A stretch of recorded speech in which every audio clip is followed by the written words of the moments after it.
So the talk in the bike industry is stages, power meters bankrupting the power meter market. In my opinion, it can't 100% eradicate everyone else because there's always a room for someone to sell some sort of power meter product.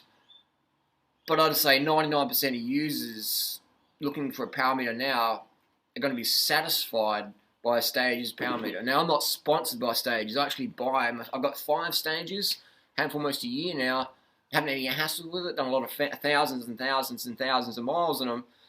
So I do buy them. I'm not sponsored. I pay my own cash. These are my personal power meters I buy for myself. And Stages, for those who don't know, it's just you crank arm. That's all it is. It's just a little bit of plastic there. So it only adds like 14 to 17 grams to your bike. If you're looking at SRM or Quark or other Pioneers or whatever, power to max, it's like adding basically adding a can of peaches to your bike. You might as well just strap a can of peaches to your top tubes. That's your power meter weight there. It's crazy. But that's fine. It's better to have extra weight in your bike from a power meter, for sure. I reckon it's a fantastic idea. But now it's 2014, you can add a can of tin fruit, or you can add a piece of plastic with a battery in it. It's easy to switch out. No more sending your SRM back to Germany or New Zealand or wherever. It's fantastic doing the side of the road. Battery power pops off like that. And again, when you do little plastic things, just be gentle. Just be gentle. You don't have to muscle it off. Muscle the climbs, be gentle to your thing. That's it, and this battery pops out. And make sure your O-ring's in nice so it keeps it watertight and it's good. So it's just incredible how easy these things are to use. And if you're running Ultegra cranks, works with the new 6800. Works with any Shimano Holotech 2 crank.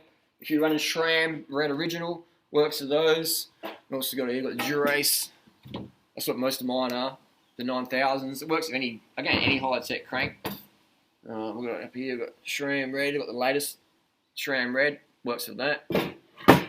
And then here 105.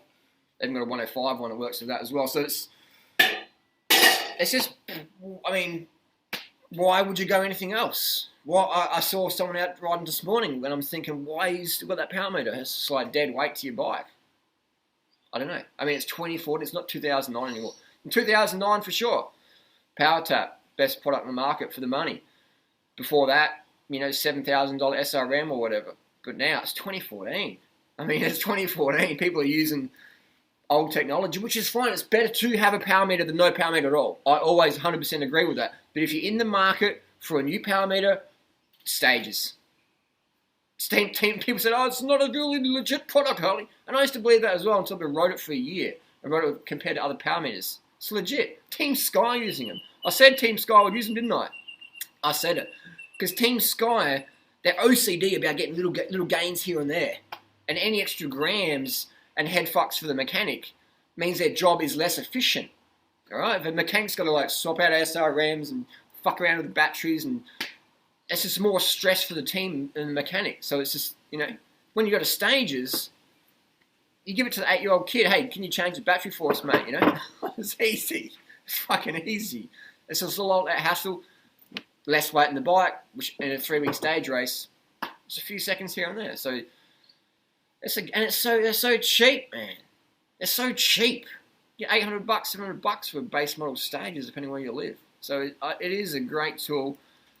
And a lot of people say, oh, I'm not a professional athlete. I don't need a power meter. I just want to go out with my mates. And that's what I do, man. I'm not a fucking pro athlete. I just go out with the lads and the girls and just go and flog up the hills now and then. But what a power meter does is it lets you know what the fuck you can maintain. It's a pacing tool. Alright? It's a pacing tool. I'll show you how to use a power meter in 30 seconds. You go on your favourite climb. You fucking flog yourself up that climb. Be it a 5-minute climb, 10-minute climb, a half-an-hour climb.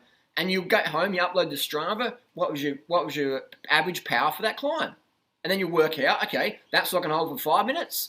And then you do a 10-minute climb or a 30-minute climb, whatever. And that's how you do it. It's just a pacing tool. It shows you what pace you can do.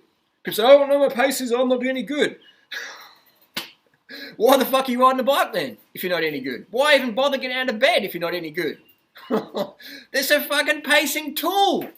When you go to the gas station, put fuel in your car, you look at how much you're putting in. When you're eating food, you should be looking at how much you're putting in, So you get enough. Oh, I eat too much. No, you eat the wrong shit. With a power meter, it shows you what you're actually doing. If you're a cyclist and you don't know what you're doing, what your workload, what you're putting out, how are you going to get better? How are you going to track improvements? How are you going to pace yourself up a long climb? I just go by feel. Well, Team Sky doesn't go by feel. The world's fastest riders don't go by feel. They go by fucking numbers.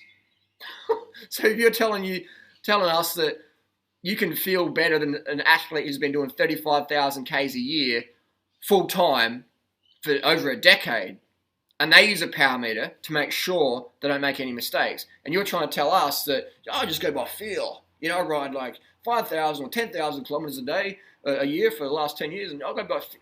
You don't. You wouldn't have a clue. And I've ridden with plenty of riders who say, I'll go by feel. I'm like, okay, I'm going to keep my mouth shut, and I'm just going to sit behind this rider and look at the wattage, and let's see how well they pace it. They always go too hard at the start. Always go too hard at the start.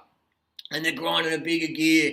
And I'm thinking, in my head, wow, if they had a power meter on and they had compact cranks or they could spin, whew, they'd be dropping me right now. But I look at the power, I look at their grinding, and I'm like, well, this makes it easy. So it makes it easy for me because I go, well, we're working pretty hard right now, but they're working harder because they're grinding. They're grinding. I'm spinning. I'm doing it easy still. They're grinding. They're like 70 cadence grinding away. So I might be hurting, but I know they're hurting more because they're having to grind, and that gives me a physiological boost. And it's all about the brain, man. It's all about the brain. So I've rambled on a bit. Stages, power meter, bankrupted the industry pretty much. Everyone's dropping their prices. SRM's losing sponsorship deals. They're dropping their price a bit. The Garmin Vectors, you know, whatever. Power Tap dropped their price a lot. Still, I rate that product as well. Pioneer, too late, too expensive, too heavy. What else we got? Quark dropped their price just recently. But Stages, man. Stages just come in from the back door, and everyone's sort of like highbrowed them, and then just come in, center stage. Game over.